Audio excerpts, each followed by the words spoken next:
Stop scrolling. This simple soup melts belly fat faster than any drink and you can make it in 10 minutes. If your lunch is making you gain weight, this will fix it. Today I am showing you a low-calorie weight loss soup that keeps you full, reduce craving and boost fat burning.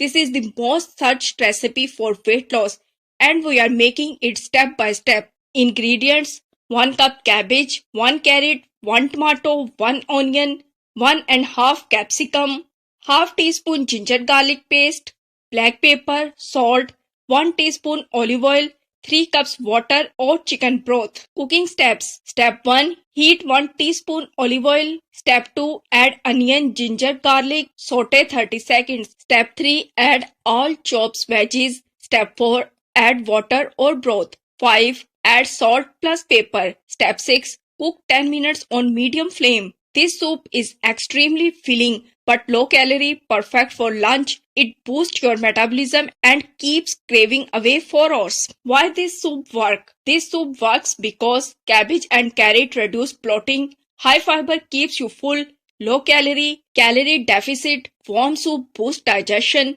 no oil, no sugar, no heavy carbs. Eat this for lunch 5 days a week and you will feel lighter, less bloated and more energetic. How to use for weight loss? With this soup, replace one meal daily, preferably lunch. Avoid bread, rice or fried food with it. Just one bowl is enough to keep you full. If you want more belly fat recipes, drinks and weight loss meals, subscribe, comment, soup and I will share more fat burning recipes.